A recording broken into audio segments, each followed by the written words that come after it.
السلام علیکم ورحمۃ اللہ وبرکاتہ۔ کیسے ہیں ناظرین؟ امید کرتا ہوں آپ سبھی حضرات بخیر ہوں گے۔ ہمارے یوٹیوب چینل سید سعدی قاسمی میں آپ سبھی کا تہہ دل سے استقبال ہے۔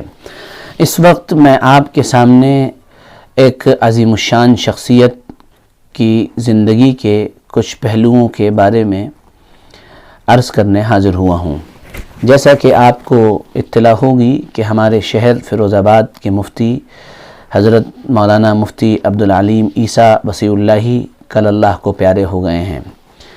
صبح جب اپنے آخر حصے کو پہنچ چکی تھی اور بالکل ایسا لگ رہا تھا کہ اب تھوڑی دیر کے بعد سورج طلوع ہوگا، تھوڑی دیر کے بعد صبح کا اجالا دنیا کو منور اور روشن کر دے گا، اس وقت ہمارے بڑے بھائی کی فون کی گھنٹی بجی۔ اتفاق سے میں وہیں بیٹھا ہوا تھا، اس گھنٹی کا بجنا تھا کہ ہمارے دل دھڑک گئے اور یہ محسوس ہوا کہ کوئی نہ کوئی اطلاع ایسی ہے جو دلوں کو ہلا دینے والی ہے۔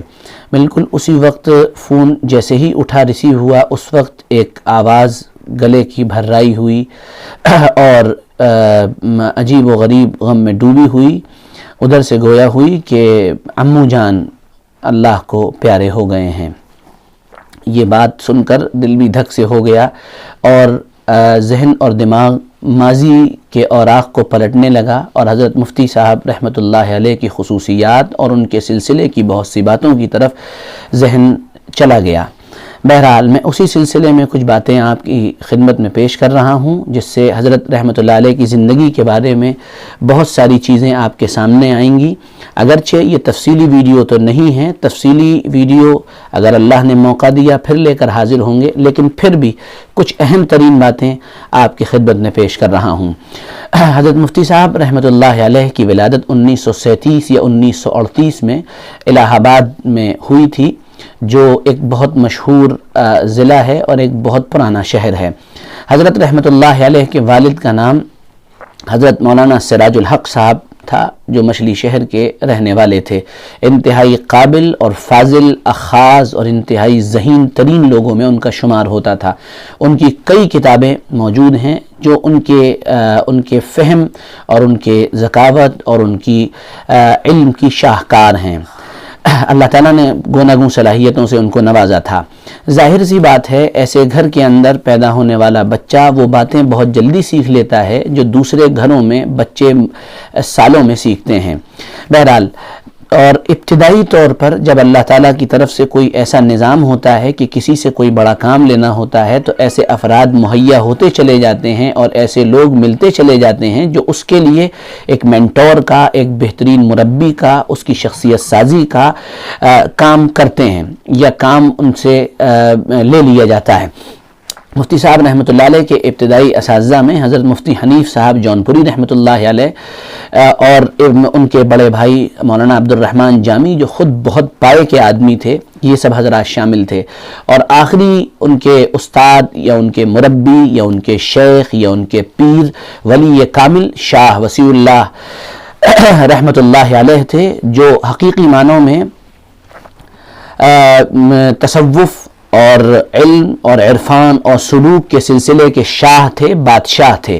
جن لوگوں نے انہیں دیکھا ہے وہ بتاتے ہیں کہ حقیقی معنوں میں اللہ تعالیٰ نے ان کو جس انداز سے نوازا تھا، بہت کم لوگ ایسے ہوتے ہیں، انتہائی غیر معمولی شخصیات کے مالک تھے، انتہائی غیر معمولی خوبیوں کے مالک تھے۔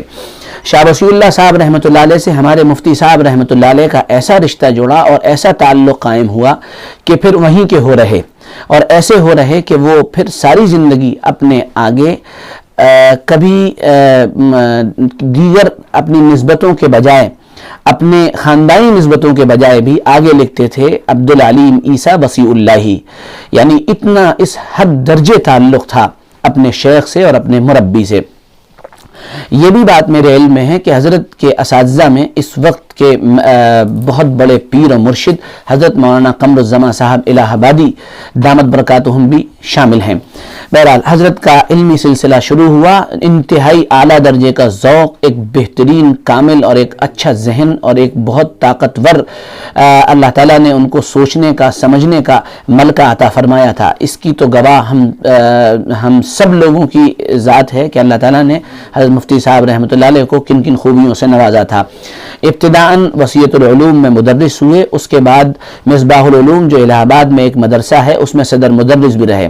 1972 میں ہندوستان فیروز آباد کے اندر جو فسادات ہوئے ہیں، ان فسادات کے بعد حضرت مفتی صاحب رحمۃ اللہ علیہ یہاں فیروز آباد تشریف لائے اور ان کو جامع مسجد میں امام اور خطیب کی حیثیت سے اور مفتی کی حیثیت سے مقرر کر دیا گیا، ان کا تقرر کر دیا ہو گیا۔ سب جانتے ہیں کہ مولانا عبدالسلام صاحب رحمۃ اللہ علیہ جو اس سے پہلے ایک بہت زبردست کامل ولی صفات بزرگ تھے، جن کی شہادت کا دردناک واقعہ پیش آیا تھا، جن کو صفوں میں لپیٹ کر جلا دیا گیا تھا۔ اس کے بعد اس مرد خدا نے مولانا عبدالعلیم عیسیٰ صاحب وسیع اللہ نے یہاں کی باغ ڈور سنبھالی۔ فیروز آباد کے حالات سے سبھی حضرات واقف ہیں، یہاں کی عوام کو سہنا، یہاں کی عوام سے معاملہ کرنا، ان کے ساتھ ڈیلنگ کرنا، ان کو لے کر چلنا، ان کو نبھا کر چلنا، یہ ایک انتہائی اہم ترین کام ہے۔ بنا عقل مندی، بنا دانشوری، بنا شعور، بنا فہم اور بنا گہری سوجھ بوجھ کے یہ کام نہیں ہو سکتا ہے۔ تاریخ اس بات پر گواہ ہے کہ 48 سال تک مفتی صاحب رحمۃ اللہ علیہ نے کس طرح کام کیا ہے یہ اللہ ہی جانتا ہے۔ میں بھی تفصیل سے اس کے بارے میں بھی کچھ عرض کروں گا۔ پچھلے کچھ عرصے سے حضرت مفتی صاحب رحمۃ اللہ علیہ لگاتار بیمار تھے، اور دلچسپ بات یہ بتاتا چلوں کہ حضرت قاری صدیق صاحب باندوی رحمۃ اللہ علیہ قطب زماں جو تھے، انہوں نے حضرت مفتی صاحب رحمۃ اللہ علیہ کو اجازت بیعت عطا فرمائی تھی، اور یہ کہا تھا آپ کو کام کرنے کی اجازت ہے اور آپ کو بیعت کرنے کی اجازت ہے۔ بہرحال میرے بڑے بھائی مفتی سید اکرم مصطفیٰ صاحب دامت برکاتہم کے جب رشتے کا مسئلہ پیش آیا تو حضرت قاری صدیق احمد باندوی رحمۃ اللہ علیہ تین بار سفر کر کے باندہ سے فیروز آباد تشریف لائے ہیں، اور 3 بار ہمارے والد صاحب سے کہا کہ ماسٹر صاحب آپ یہ رشتہ کر لیجئے، اور پھر اس کے بعد کہا وجہ ترجیح حفظ قرآن ہے۔ ہماری بھابھی صاحبہ یعنی مفتی صاحب رحمۃ اللہ علیہ کی بیٹی جو تھی وہ حافظ قرآن تھی، تو قاری صدیق صاحب رحمۃ اللہ علیہ نے فرمایا وجہ ترجیح حفظ قرآن ہے، حفظ قرآن ہے، میں اس لیے کہہ رہا ہوں۔ تو ہمارے والد صاحب نے فرمایا کہ حضرت آپ کو اس پر شرع صدر ہے، اس رشتے پر شرع صدر ہے؟ میں نے کہا ہاں مجھ کو شرع صدر ہے۔ اس کے بعد یہ رشتہ الحمدللہ ہو گیا، اور ان کی نسبت ہمارے بڑے بھائی دامت برکاتہم سے ہو گئی۔ پچھلے کچھ عرصے سے بیمار تھے، اور یعنی آخری دن انتقال سے 1 دن پہلے جب ہماری بھابھی صاحبہ گھر پہنچی تو فوراً پوچھا کہ ایوبی کہاں ہیں، تو انہوں نے بتایا کہ وہ اس وقت نہیں ہیں، وہ بمبئی گئے ہوئے دکھانے کے لیے۔ ساتھ میں پوچھا ساتھ میں کون گیا ہے، تو کہنے لگے سعدی گئے ہیں۔ میں چونکہ ساتھ میں تھا اس لیے انہوں نے کہا اچھا۔ آخر وقت تک ان کو اس سلسلے کی بڑی فکر تھی۔ پھر اس کے بعد طبیعت لگاتار چونکہ گر رہی تھی، مجھے ان کے بیٹے قاری عبدالعلیم قاری شمسی صاحب نے یہ بات بتائی، وہ میرے کلیگ ہیں، میرے ساتھ پڑھاتے بھی ہیں، ابھی صبح بتایا کہ آخری 2-3-4 دنوں میں فرمایا تھا کہ یہ میرا آخری ہفتہ ہے، اور اس کو بس میرا آخری ہفتہ سمجھنا، اور میں اب اللہ کے پاس جانے والا ہوں۔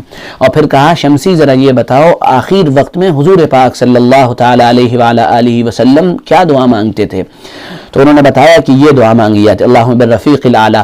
تو پھر اس دعا کا ورد شروع کر دیا، اور پھر یہ جیسا کہ میں نے عرض کیا تھا 18 جمادی الاول 1441 14 جنوری 2020 منگل کے دن صبح آگرہ میں جان آفری کے سپرد کر دی، اور اپنا کام مکمل کر کے اللہ کے حضور حاضر ہو گئے۔ امام احمد بن حنبل رحمۃ اللہ علیہ نے اپنے دور میں ایک بات فرمائی تھی، اور ارشاد فرمایا تھا اس دور کے بہت سارے ان لوگوں سے جو گمراہ تھے یا غلط راہ پر چلتے تھے، فرمایا تھا کہ ہمارے اور تمہارے درمیان فرق جنازوں کے ذریعے سے ہوگا، یعنی تم اپنی زندگی میں اپنے جنازے دیکھنا اور ہمارے جنازے دیکھنا۔ فیروز آباد کی تاریخ میں جہاں تک ہمارے تجربے اور ہمارے علم کا اور ہماری معلومات کا تعلق ہے، فیروز آباد کی سرزمین پر اتنا بڑا جنازہ کسی کا نہیں پڑھا گیا ہے، اور یقینی طور پر یہ بہت بڑی خوشخبری بھی ہے اور بہت خیر ہے۔ اور گویا کہ کسی نے جس نے بھی کہا بہت صحیح کہا، موت آ کر سامنے لے گئی بیمار کو 9 اگر رویا کیے اور 4 اگر دیکھا کیے، وہ اللہ کے حضور پہنچ گئے۔ میں ان کی زندگی کے، یعنی یہ تو تھوڑے سے حالات تھے، میں ان کی زندگی کے 3 بہت اہم پہلوؤں پر اس وقت روشنی ڈالنا چاہتا ہوں۔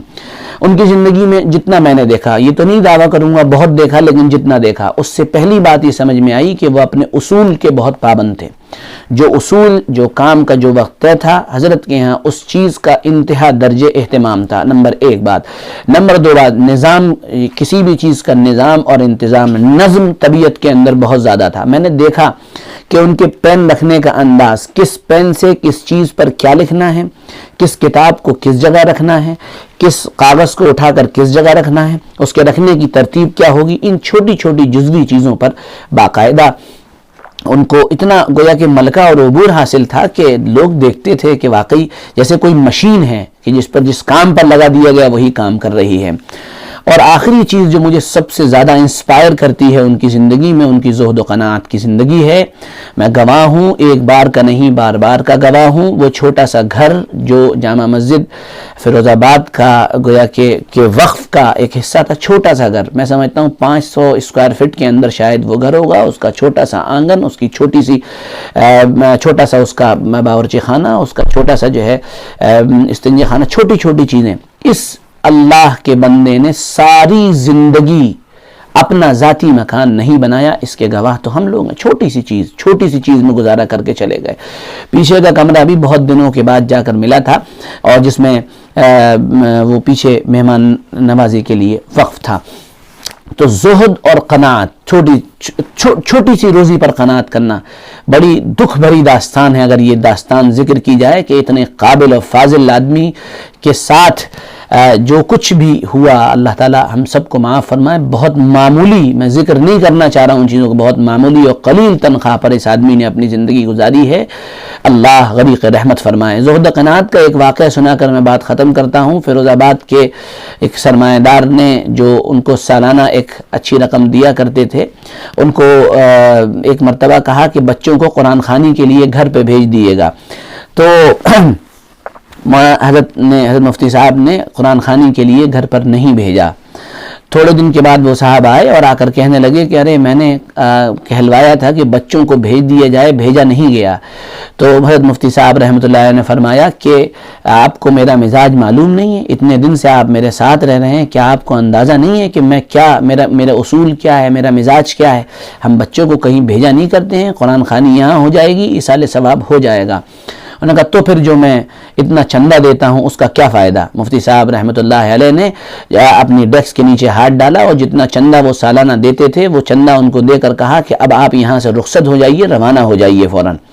بہت دنوں کے بعد ان صاحب کو احساس ہوا اور اس کے بعد واپس آئے، اپنی غلطی اور اپنی جو ان سے جو غلطی ہوئی تھی اس وقت، اس کا انہوں نے اعتراف کیا کہ مجھ سے غلطی ہو گئی تھی اور جتنا وہ دیتے تھے اس سے زیادہ دیا۔ یہ زہد اور قناعت اور للہیت اور خلوص تھا۔ اور یہ بات بھی فرمائی تھی انہوں نے اس وقت کہ آپ کیا سمجھتے ہیں مدرسہ آپ کے پیسوں سے چلتا ہے؟ یہ مدرسہ میرے انتظام سے چلتا ہے؟ مدرسہ اللہ چلاتے ہیں، چلانے والی ذات اللہ کی ہے۔ بڑا کامل یقین، اعتماد، زہد، انابت، تقوی، یہ وہ خصوصیات تھیں جو اللہ تعالیٰ نے ان کے اندر کوٹ کوٹ کے بھر دی تھیں۔ بارہا ہم نے سننے والوں سے سنا ہے کہ تہجد کے بعد اللہ کی جو ان کی ضربیں تھیں اس کی ہلکی آواز باہر آیا کرتی تھی۔ آج یہ اللہ کا بندہ اللہ کے حضور پہنچ گیا ہے۔